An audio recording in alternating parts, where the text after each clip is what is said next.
Whether you're a skeptic or a believer, join me, Rob McConnell, as together we'll investigate the world of the paranormal and the science of parapsychology here on the X-Zone Radio TV show on XZBN and the X-Zone TV channel on Simul TV. Since 1990, the X-Zone Radio TV show has been the place where people dare to believe and dare to be heard. Together, we'll investigate UFOs, aliens, ghosts, Bigfoot, psychic phenomenon, lake monsters, conspiracy theories, government cover-ups, the truth embargo, alien abductions, ESP, haunted locations from around the world, and so much more. With over 28 years of broadcasting and more than 4,500 individual guests, the X-Zone is truly a place where fact is fiction and fiction is reality, as evidenced by the credibility, integrity, and professionalism of the guests that we bring to our international audience. If you have seen a UFO, had a close encounter, seen a ghost, Bigfoot, lake monster, or a story that you would like to share or have investigated, contact me, Rob McConnell, by sending me your email to xzone@xzoneradiotv.com, or you can call toll-free 1-800-610-7035, extension 143, and on Skype, X-Zone Radio TV. For more information on the X-Zone Radio TV show with yours truly, Rob McConnell, visit www.xzoneradiotv.com or www.xzonetvchannel.com or simultv.com and xzbn.net. Until next we meet here in the X-Zone from our broadcast center and studios in Hamilton, Ontario, Canada, always remember, X-Zone Nation, keep your eyes to the sky and your heart in the light.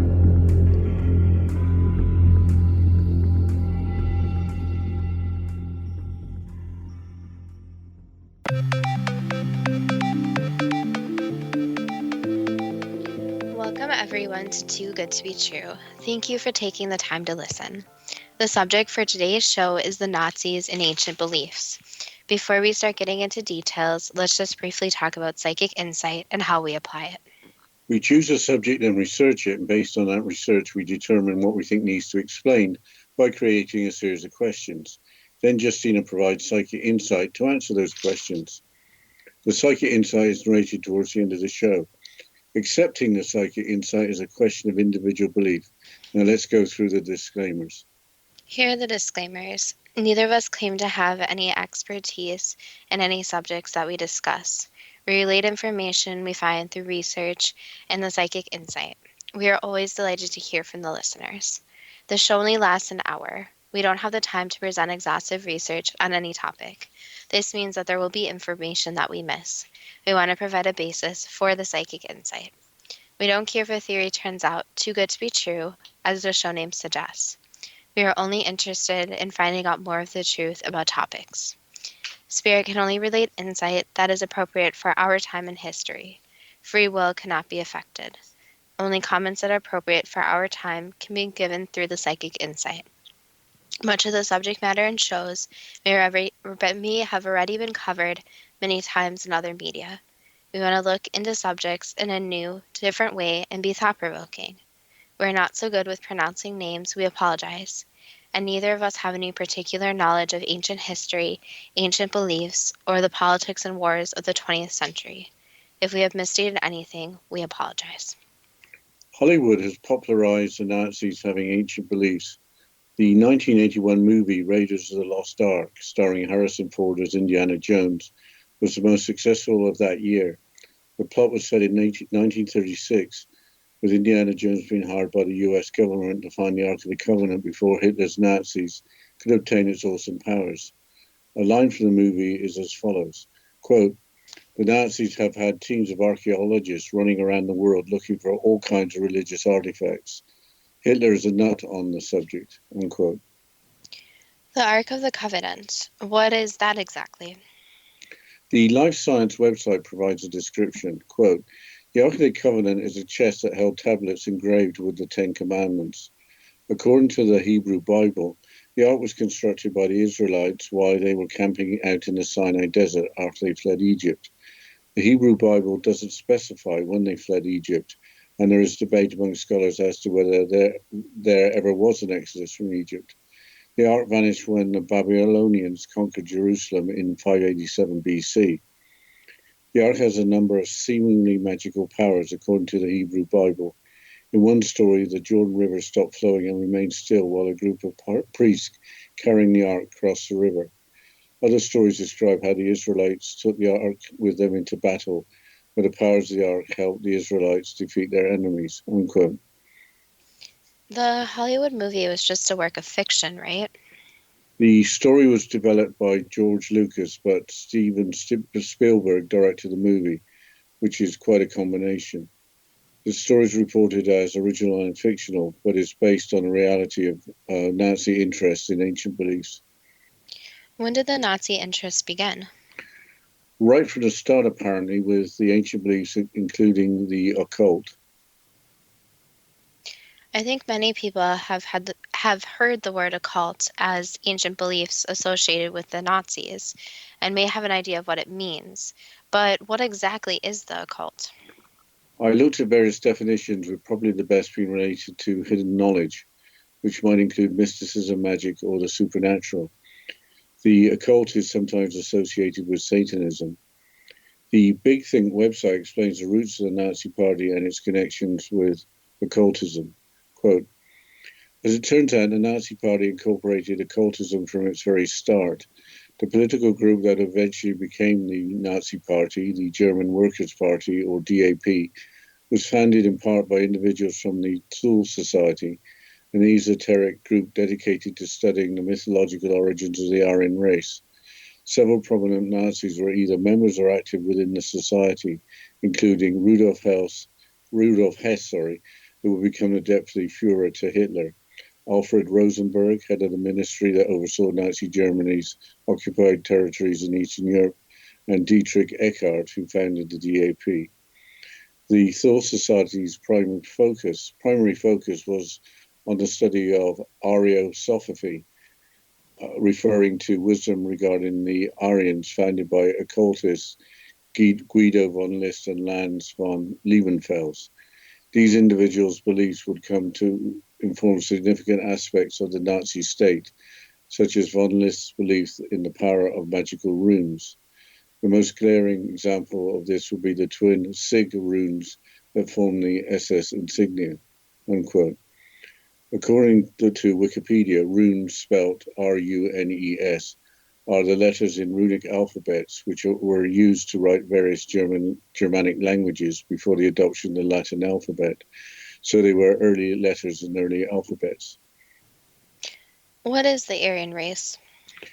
Wikipedia explains Nazi beliefs regarding Aryans. Quote, Hitler made references to an Aryan race founding a superior type of humanity. The purest stock of Aryans, according to Nazi ideology, was the Nordic people of Germany, England, Denmark, the Netherlands, Sweden, and Norway. The Nazis defined Nordics as being identified by tall stature, average 175 centimeters, long faces, prominent chins, narrow and straight noses with a low bridge, lean builds, dolichocephalic skulls, straight light hair, light eyes, and fair skin. The Nazis claimed that Germanic people specifically represented the southern branch of the Aryan Nordic population. Unquote. Dolichocephalic skulls are long relative to their width. Obviously, Hitler was influenced by and adopted these strange beliefs. The Big Thing article continues with Thule Society occultist Lanz von Liebenfels' ideas. Quote, von Liebenfels argued that the Aryan people were intentionally bred via electricity by interstellar deities called Theozoa, while the other races were the results of interbreeding between humanity and ape men. According to Liebenfels, gradual interbreeding had robbed the Aryans of their magical powers. Liebenfels would also circulate a magazine called Astara, based on these beliefs, whose readership included the young Adolf Hitler. In addition to embracing these occult ideas, the Thule Society also believes that a proto-Aryan race lived on the island of Thule, a mythological northern island that is probably more familiar by its alternative names, Hyperborea or Atlantis, unquote. So, one or two persons' strange beliefs essentially shaped Nazi doctrine. That could be said, but the source of the beliefs changed over time. The same article continues, quote, "Yet, despite of all its connection to the origins of Nazism, the Thule Society eventually dissolved prior to Hitler's rise to power. In fact, a great number of German occult societies were shut down, though not because of a sudden surge of skepticism or rational belief.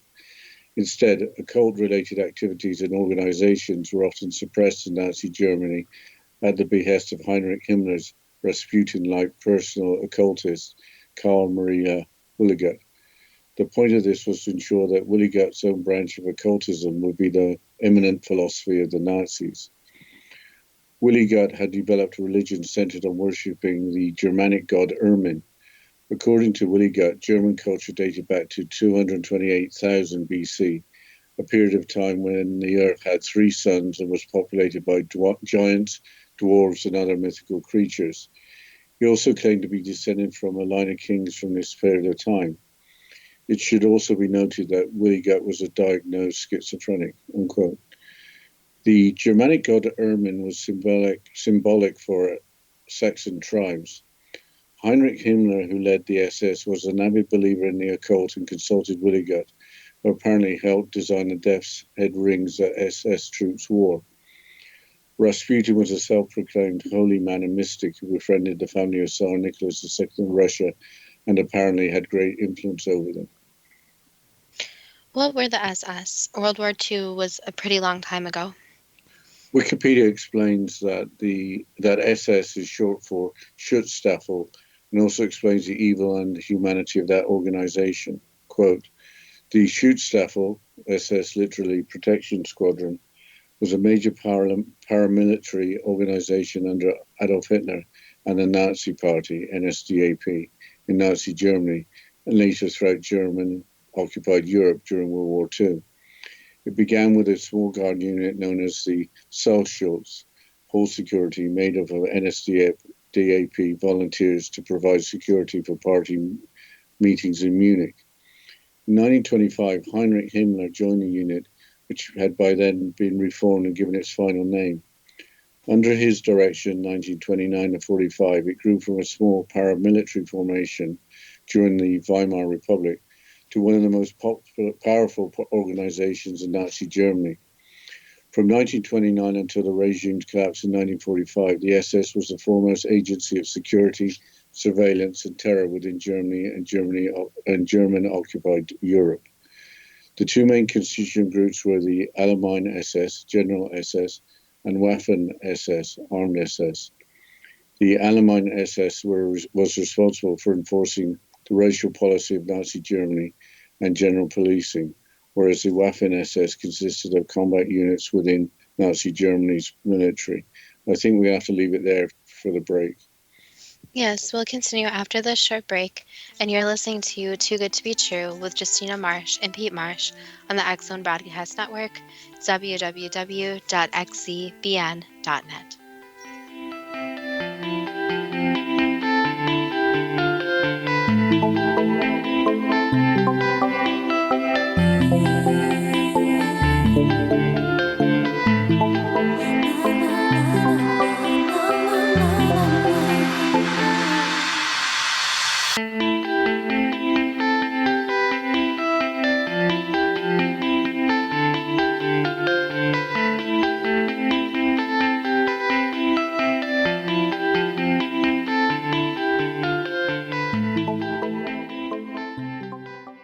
Patty Conklin grew up in Brooktondale, New York with a unique ability. Unlike others, she could see how the vibration of words and emotions affected the physical body. She discovered how to release stored emotion and facilitate healing. This began today's Conklin method of cellular cleansing. The private practice grew with tremendous results, as did her reputation. More and more people sought her out, bringing her into the home for healing.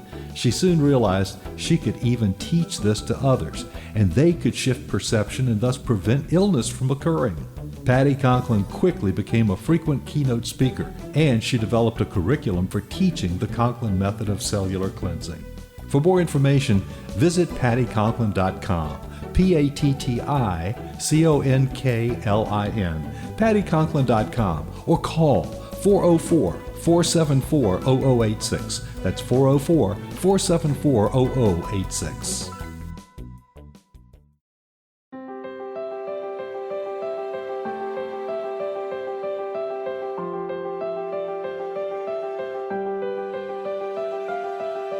Mission Evolution is dedicated to the well-being of the planet and animals, as well as the evolution of humankind. One major factor threatening all three is increasing toxicity. Heavy metals and other environmental toxins are poisoning our bodies, deteriorating our brains, blocking our spiritual connection, and shortening our lives. Yet these poisons are extremely difficult to remove. I'm Gwilda Wiyaka, and I recently became aware of a product created from the marriage of nature and nanotechnology called Vitality. It's formulated from zoolite, whose crystalline structure binds toxins, gently carrying them out of the body. The light is only as clear as the window through which it shines. Clear your body, shine your light into the world. Visit vitalityhappens.com for a 20% discount. Enter code PATHHOME.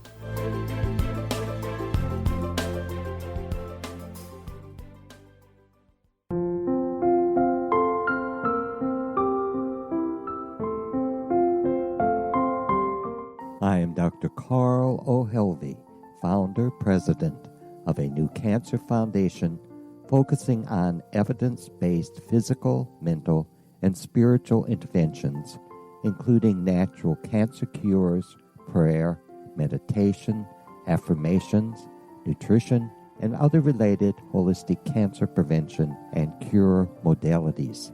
These are used in cancer education, research, and financing care. I ask for your help to continue this important work by donating at www.holisticcancerfoundation.com.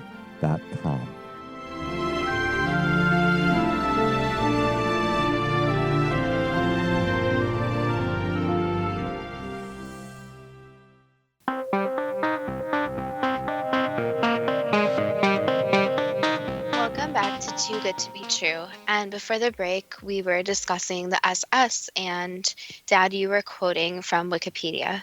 So can you please continue with the quote? Yes, a third component of the SS, the SS Totenkopfverband, SSTV, ran the concentration camps and extermination camps. Additional subdivisions of the SS included the Gestapo and the Sicherheitsdienst, SD organizations. They were tasked with the detection of actual or potential enemies of the Nazi state, the neutralization of any opposition, policing the German people for their commitment to Nazi ideology, and providing domestic and foreign intelligence, unquote. Sicherheitsdienst means security. If we don't remember mankind's inhumanity to mankind, then we are at the risk of repeating it. I think the Holocaust is for another show, but we mustn't forget the industrialized murder of an estimated 11 million fellow human beings, including women and children. Going back to the leader of the SS, Heinrich Himmler, were rituals involved in his ideology? Apparently so. He took over a castle and remodeled it, apparently just for that purpose. Here's more from Wikipedia. Quote, the best legal minds, doctors and scientists volunteered for the SS and became officers. The inner circle of SS head Heinrich Himmler included jurists and doctors who led the campaigns of destruction or were commanders of concentration and death camps. Between 1936 and 1941, some of these people met in Wewelsburg Castle in northwestern Germany once a year under Himmler's command to take part in satanic rituals and read cultish texts to Germanic tribes. With Himmler as King Arthur and 12 SS officers as the 12 knights, these Nazi-led leaders gathered annually in knight's gear at a round table and tried to channel the pagan heroes of German legend. The castle was the pseudo-religious holy center of the SS. It was built in the late Middle Ages and its walls were decorated with the symbol of the Indo-European Black Sun symbol, similar to the swastika. The castle is believed to be in the area where the German hero Arminius, also called Hermann de Cherusker, defeated the Roman army in the year 9 CE, essentially liberating the Germans from Roman rule. According to German legend, one of the castle's rooms served as a center of worship of the Holy Grail, unquote. That brings us back to the Indiana Jones movies. The third one, The Last Crusade from 1989, was about the Nazis trying to locate the Holy Grail. According to the London Daily Express newspaper from November 2013, the Nazis, in particular Heinrich Himmler, wanted to locate the Holy Grail as well as the lost city of Atlantis. Quote, "For Himmler and his cronies, it was a perfect solution. At the heart of the Nazi creed was the conviction that the Aryan race from which true Germans were said to be descended was superior to all others. Yet there was one huge stumbling block. No one had ever uncovered any temples, scriptures, or artifacts to prove this ancient civilization existed. But if they found the evidence, the Nazis could establish their own religion to replace Christianity." For the next decade, Himmler led a shadowy project devoted to this bizarre theory. The SS unit called the Ahnenerbe, Ancestral Heritage, comprising archaeologists and scientists, scoured the globe hunting for proof of the lost Aryans of Atlantis. The article continues. Himmler also enlisted Otto Rahn, a historian who was fascinated by the legend of King Arthur. Rahn was an eccentric who wore a black fedora hat and has been described as the Nazi Indiana Jones. He was certainly the inspiration for Steven Spielberg's hero, and like Indiana in the Last Crusade movie, was obsessed with finding the Holy Grail. Rand's research suggested that the last keepers of the Grail were the Cathars, who were wiped out in the 13th century. Legend had it that the Grail, which is supposed to have been the cup or bowl used by Christ to consecrate the Last Supper and to have mystical powers, was spirited away and hidden in a cave. Rand studied the Arthurian stories for clues and concluded that the resting place was a ruined castle, Montségur, in the French Pyrenees. He had dedicated his life to uncovering the Grail, but had run out of funds until he was invited to meet Himmler in 1934. Rahn agreed to join the SS if the Nazis put up the cash to continue the search. It was also claimed that Himmler made a wartime visit to another possible Grail location, Montserrat Abbey near Barcelona, in 1940, unquote. The Cathars were a religious sect located in southern France, which challenged the authority of the Catholic Church. We can't get away from Indiana Jones, but what a weird mixture of beliefs. The swastika, of course, is a symbol most closely associated with the Nazis. The swastika originated in India, didn't it? The BBC website, an article from 2014, describes the history of the swastika.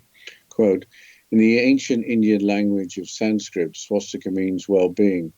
The symbol has been used by Hindus, Buddhists, and Jains for millennia, and is commonly assumed to be an Indian sign. Early Western travelers to Asia were inspired by its positive and ancient associations and started using it back home. By the beginning of the 20th century, there was a huge fad for the swastika as a benign good luck symbol.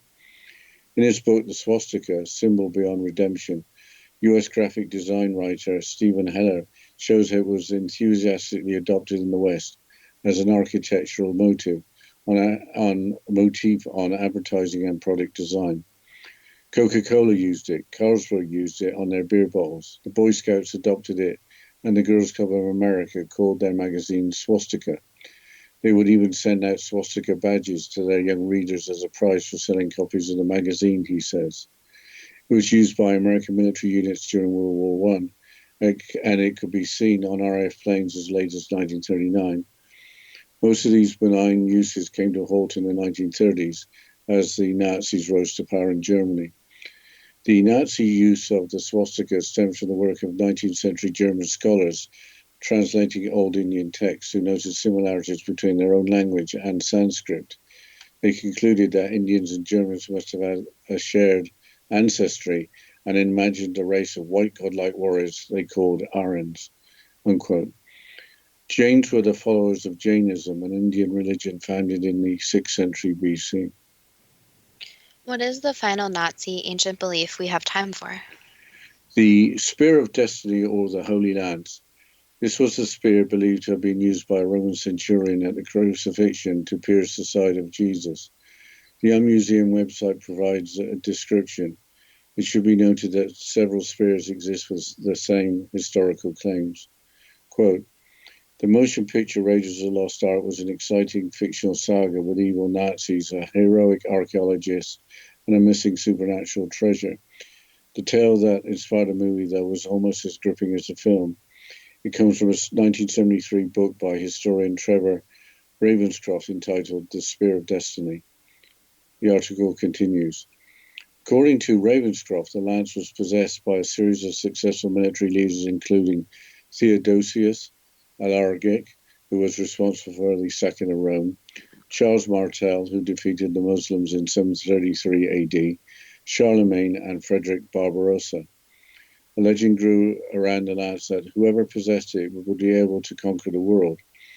Napoleon attempted to obtain the lance after the Battle of Austerlitz, but it had been smuggled out of the city prior to the start of the fight, and he never got hold of it. According to the legend, Charlemagne carried the spear through 47 successful battles, but died when he accidentally dropped it. Barbarossa met the same fate only a few minutes after it slipped out of his hands while he was crossing a stream. Unquote. Charlemagne was an emperor who ruled Central Europe and Western Europe, including Germany in the 9th century, while Frederick Barbarossa was King of Germany and a Holy Roman Emperor in the 12th century. So what was the connection with the Nazis? Here is more from the Unmuseum article. Quote, the spear finally wound up in the possession of the House of the Habsburgs, and by 1912 was part of the treasure collection stored in Hofburg Museum.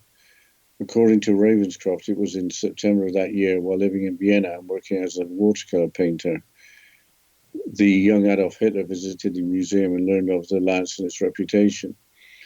Dr. Walter Stein, who accompanied Hitler on that visit, remembered, when we first stood side by side in front of the Spear of Destiny, it appeared to me that Hitler was in so deep a condition of trance that he was almost suffering almost complete sense denudation and a total lack of self-consciousness. Hitler later said, I stood around there quietly gazing upon it for several minutes, quite oblivious to the scene around me.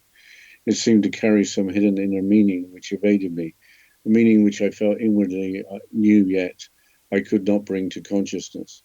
I felt as though I myself had held it before in some earlier century of history, that I myself had once claimed it as my talisman of power and held the destiny of the world in my hands. Hitler saw the lance as his mystical connection with the generations of conquering Germanic leaders that had come before him.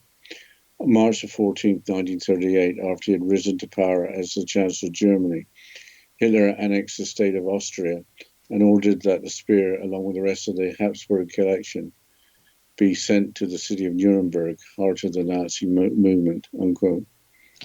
So Hitler had taken possession of the spear. Presumably, he believed it would empower him. But here's more from the Own Museum article, but I think we better just go into the break. I'll take the time to mention our Facebook page at Too Good to Be True with the first two spelled TWO, and we will continue after this short break. You're listening to Too Good to Be True with Justina Marsh and Pete Marsh on the X Zone Broadcast Network, www.xzbn.net.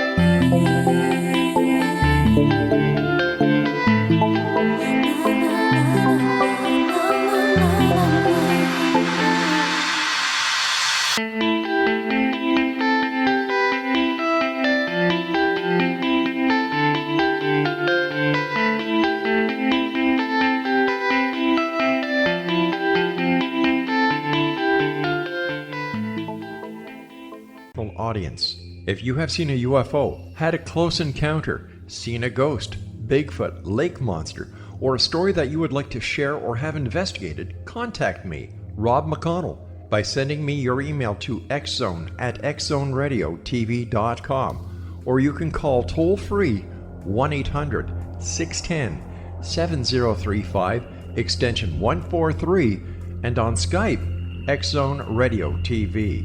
For more information on the X-Zone Radio TV show with yours truly, Rob McConnell, visit www.xzoneradiotv.com or www.xzonetvchannel.com or simultv.com and xzbn.net. Until next we meet here in the X Zone from our broadcast center and studios in Hamilton, Ontario, Canada, always remember, X Zone Nation, keep your eyes to the sky and your heart in the light.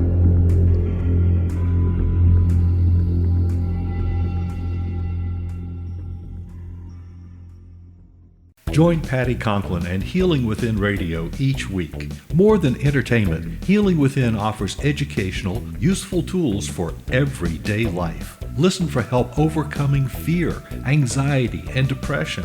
Patty knows about eliminating cancer, MS, dementia, Parkinson's, and a host of illnesses that we face every day. Life can be good. Life is good. All you need are simple tools to start changing your life. Start right now by visiting pattyconklin.com, PATTICONKLIN. No matter where you are in the world, you can work with Patty through Skype, phone, or in person, visiting one of her retreats in Georgia. Visit pattyconklin.com today or call our offices at 404-474-0086. That's pattyconklin.com or call 404-474-0086.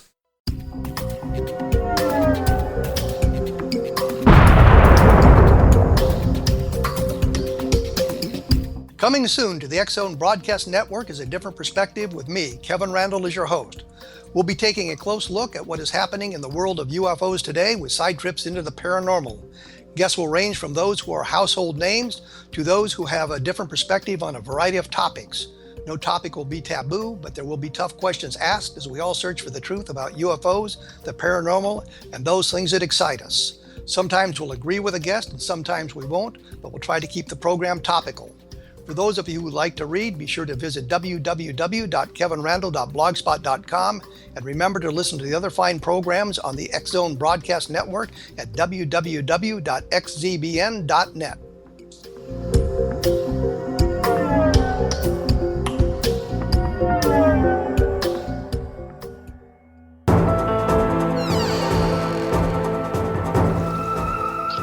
Welcome back to Too Good to Be True. And before the break, we were discussing the sphere and if Hitler took possession of the sphere. So, Dad, can you continue, please? Yes, I was just starting a quote from another quote from the Unmuseum article. Quote, on October 13th, the Lance was loaded onto an armoured train and sent to the city. There it was kept in St. Catherine's Church throughout the most successful portion of Hitler's military campaign. In October 1944, after success had shifted to the Allied side, the spear, along with the rest of the collection, was moved to a specially constructed underground vault that would protect it from heavy bombing. 6 months later, on April 30th, 1945, at 2:10 p.m., advancing American forces took possession of the vault and the spear. 80 minutes later, Adolf Hitler died by his own hand in a bunker in Berlin. Today, the Holy Lance has been returned to the Hofburg Museum. Is it authentic? General George S. Patton thought so. He became fascinated by the spear and after the war and had its history traced, unquote.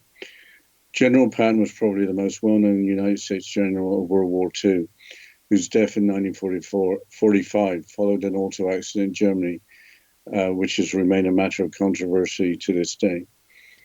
With that, it's time for the first question. Is there any truth behind the plot of the 1981 movie Raiders of the Lost Ark, including whether the Nazis were trying to locate the Ark of the Covenant to use its awesome powers? There's some truth to that, yes. One moment. So the Nazis actually believed in the existence of the Ark of the Covenant? Yes. Is there any truth in the line in the movie Raiders of the Lost Ark? The Nazis have had teams of archaeologists running around the world looking for all kinds of religious artifacts. Hitler's a nut on the subject. Yes, that could be said. Is the Ark of the Covenant a chest that held tablets engraved with the Ten Commandments? Yes. Did the Ark vanish when the Babylonians conquered Jerusalem in 587 BC? Yes. Did the Ark have a number of seemingly magical powers, including the Jordan River stopping flow and remaining still while a group of priests carrying the Ark crossed the river? And that's what has been said, yes. So that is mostly true. Did the Israelites take the ark with them into battle with the powers of the ark, helping the Israelites defeat their enemies? That's what again has been said, and the rumor is true, yes. Why would a religious artifact help a tribe or people when they went into battle? If it had special properties, so if it is not just a religious artifact, but also is embedded with other properties. Why was the Thule Society an esoteric group dedicated to studying the mythological origins of the Aryan race, involved in forming the German Workers' Party, which later became the Nazi Party? Basically, trying to find different knowledge and artifacts from what was considered as important in their minds. So trying to connect the dots, you could say, between the people, the artifacts, and the knowledge they held. The story for the movie Raiders of the Lost Ark is reported as fictional and original, but does it have any basis in truth? There's bits and pieces of truth, but again, not everything is correct. Why were several prominent Nazis either members or active within the Thule Society? You could say that they were also helping the society, so it went both ways. So you would see a lot of groups of people where their members overlap if there's a shared interest. Besides having roots in the German Workers' Party, why did the Nazi Party incorporate occultism from its very start? Just how the founders believed it should be. So they believed to abide by strict guidelines and make sure their members were pretty inclusive and exclusive. So the members were specifically chosen.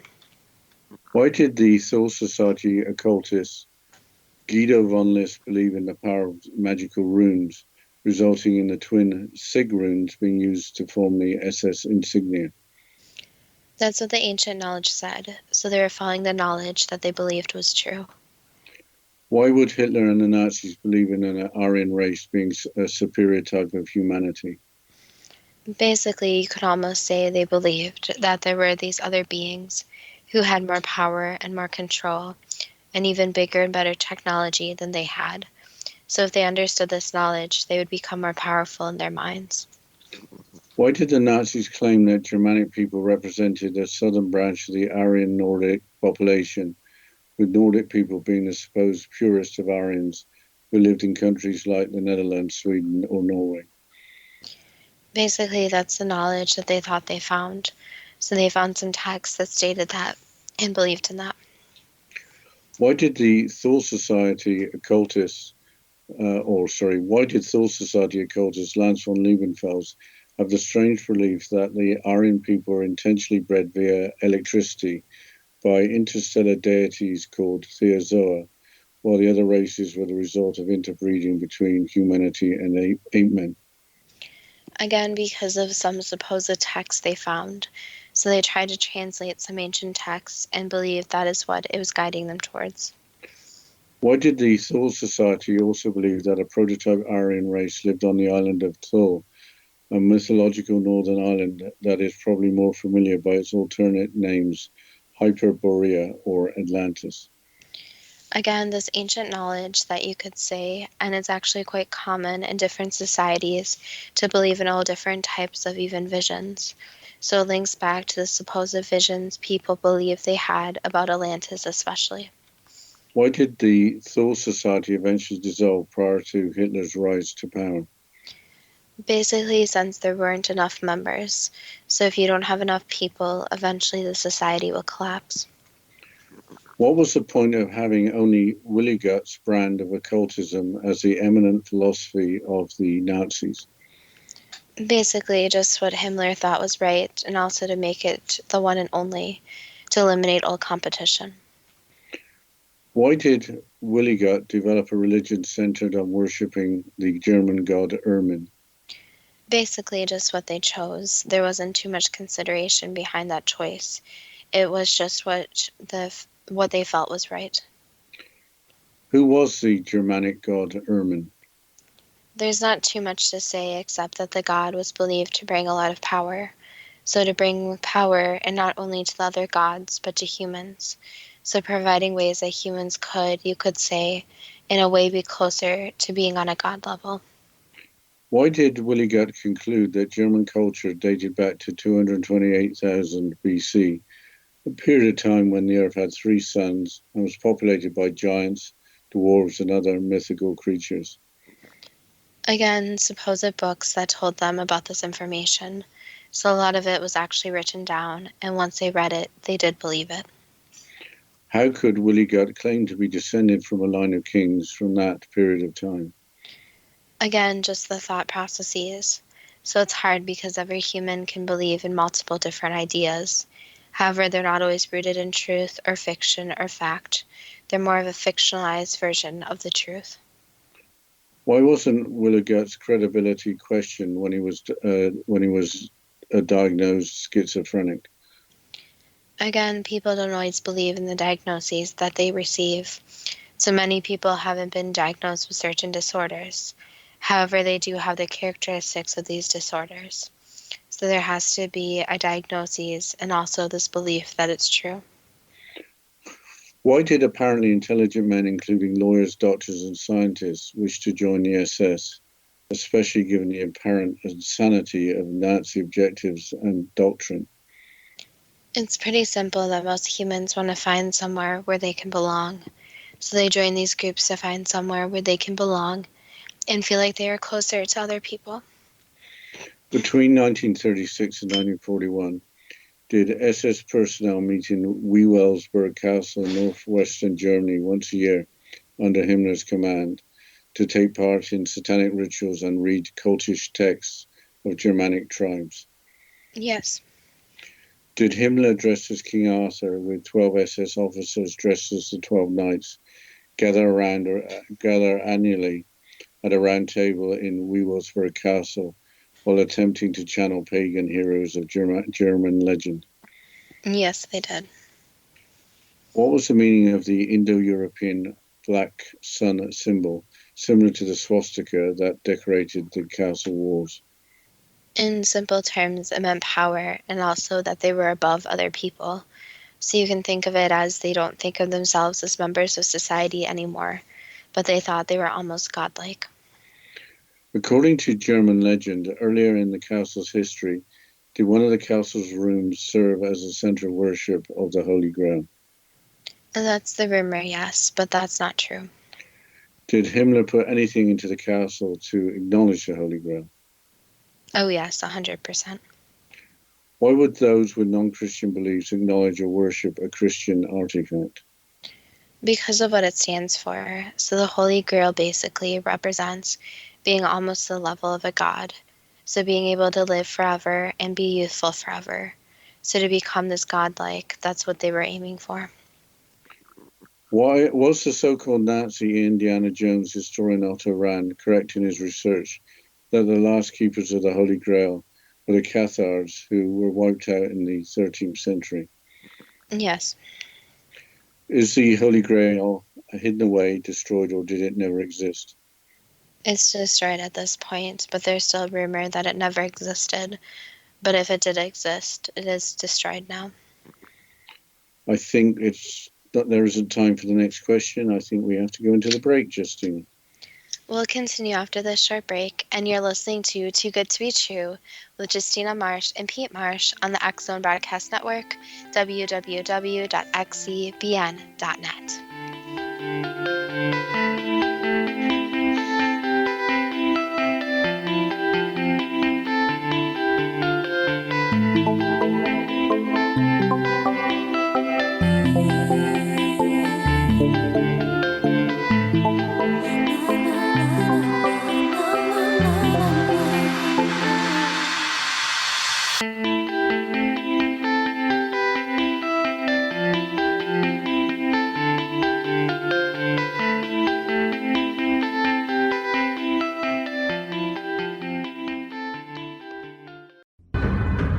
If you are looking for a safe, zero-calorie natural option to the harmful artificial sweeteners on the market today, Just Like Sugar is what you're looking for. Just Like Sugar is a wonderful natural alternative for those health-conscious people who choose a calorie-restricted diet with a great, pure, sweet flavor that tastes just like sugar.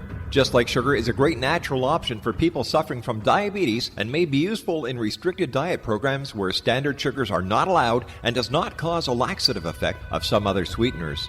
Just Like Sugar comprises a perfect blend of chicory root fiber, natural calcium, natural vitamin C, and Just Like Sugar's sweetness comes from the natural flavors from the peel of the orange. Just Like Sugar is a natural alternative to harmful artificial sweeteners and will change the way that you believe all natural sweetener products taste. Just Like Sugar is available at your local Whole Foods markets, Wild Oats markets, Henry's, Sun Harvest, and many other fine natural food stores in the U.S., Canada, and worldwide. They are here, and they've been here for thousands of years, making their presence known in the shadows. They might be seen by a lonely motorist on a deserted road late at night, or by a frightened and confused husband in the bedroom he is sharing with his wife. But who are they? What do they want? Why are they here? Perhaps most concerning, has the government been aware of their presence all along? The new book by Elie Marzulli, UFO Disclosure, the 70-year cover-up exposed, delves into the world of UFOs. Can full disclosure be soon? Order now and receive a free hour and 37-minute DVD on the UFO phenomenon. UFOs are real. Get both the book and the DVD, a $40 value, for only $19.99. To order your book and DVD today, go to lamarzulli.net. That's LAMARZULLI.net. You have heard of the X Zone? Now watch it on Simul TV, plus 500 video games, live TV channels, free video on demand, worldwide, and more. Does this sound like tomorrow's television? Well, it is, but you can have it today, right now. It is Simul TV. Simul TV offers what the others only wish they could provide. 15 exclusive channels like X Zone, sci-fi, and horror. We are worldwide. No other provider offers that. 500 built-in video games. No need to have an extra expensive system.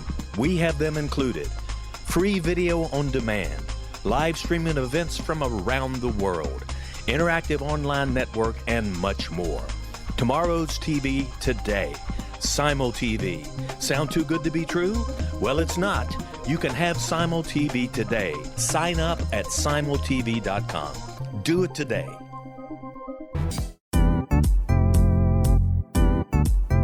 Memorable dynamic presentations are a not-so-secret weapon in the business world.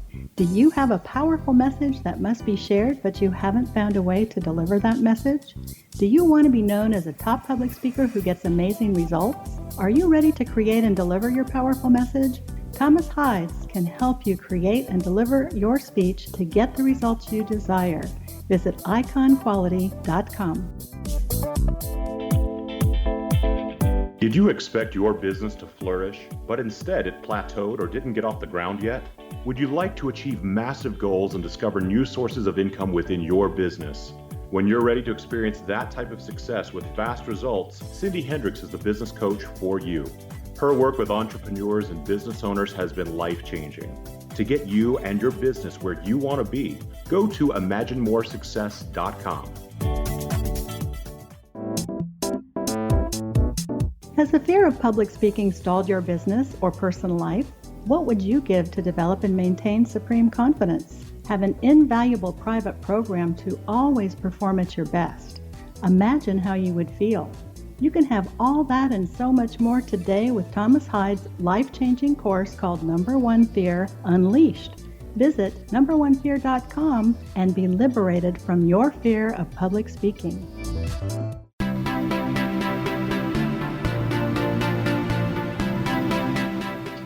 Welcome back to Too Good to Be True. And before the break, we are going through the questions and psychic insight about the Nazis and ancient beliefs. Dad, can you please continue with the questions? Yes. Why would the Nazis, in the absence of archaeological evidence supporting the existence of their thought-to-be Aryan race, look for Atlantis for its origin, when the accepted origin for a race also known as Aryan is prehistoric Iran? That's a complex question, but the simplest answer is there's always misinformation. So especially over time, different facts get very mixed up, and people start believing what they want to believe instead of looking at physical evidence. And again, it's very hard over time since physical evidence can also change. Why would the Nazis want to establish their own religion to replace Christianity? Basically, so other people could be included. So religion is said to bring people together. So if a religion forms, it's something for people to believe in and attracts different types of people and followers. So once a religion is added to something, it becomes a safe place in a way. Why did the SS Ancestral Heritage Unit, comprising of archaeologists and... Oh, sorry, I'll start it again. What did the SS Ancestral Heritage Unit, comprising of archaeologists and scientists, actually discover in their global search for Atlantis? At this point, there's so little that's known. So there's some features that seem very strange, and even some artifacts found that don't completely make sense. However, there's still a lot more to be researched. So another problem with searching for Atlantis is a lot of what was used was natural to the Earth. So eventually, it's different artifacts, you could call them, that are going to blend more in with the Earth. Why was Otto Rahn fascinated by the legend of King Arthur? Basically, just an odd fascination. So not one particular reason, just again goes back to power and strength. Why did the swastika, a symbol used by Hindus, Buddhists, and Jains for millennia, become a popular good luck sign used in the West at the beginning of the 20th century as an architectural design motif as well as for advertising and product design? Basically, the peace it brings. So it's very, you can say, peaceful image, which just looks very appealing to the eye.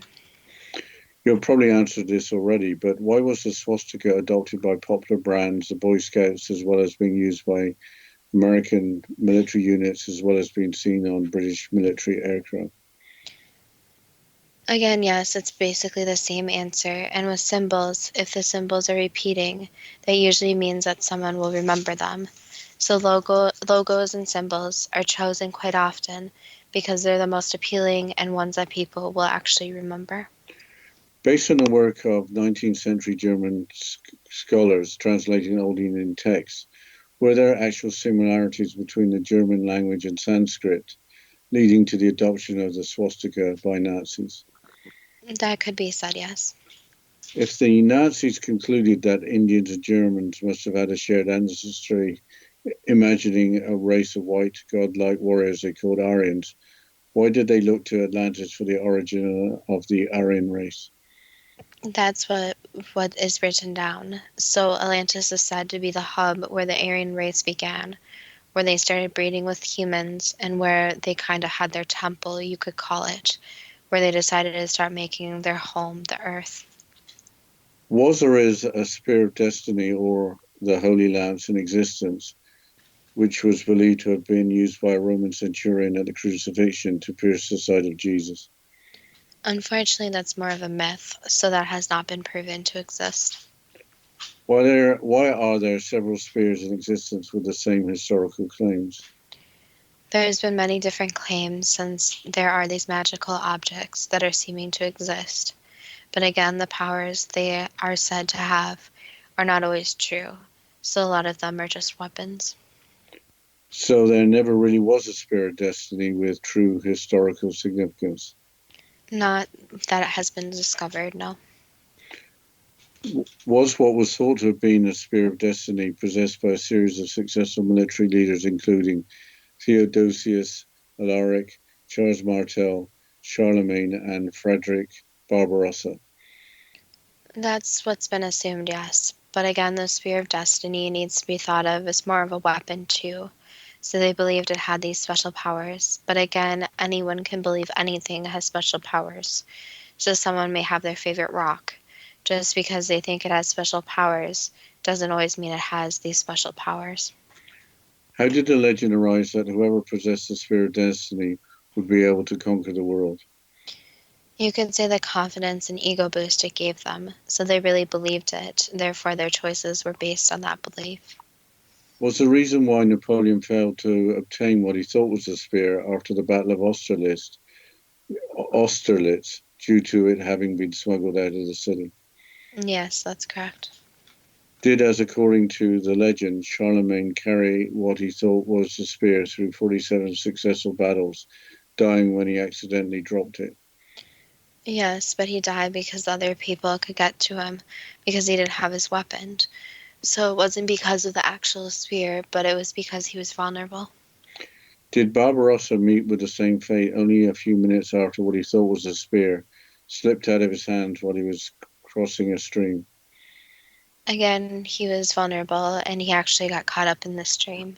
So that's the problem with a lot of these rumors, is that the special powers are not always what they are said to be. How did what was thought to have been a true historical spear end up in the possession of the House of the Habsburgs by 1912, becoming part of the treasure collection stored in Hofburg Museum? Basically, it just kept getting passed on. So one person would just pass it on to the next. And how valuable it was thought to be was not always known to these people. In September of 1912, did a young Adolf Hitler visiting the Hofburg Museum learning of what was thought to be the sphere and its reputation? Yes. Did Hitler, when standing in front of what he thought was the sphere of destiny, go into a trance?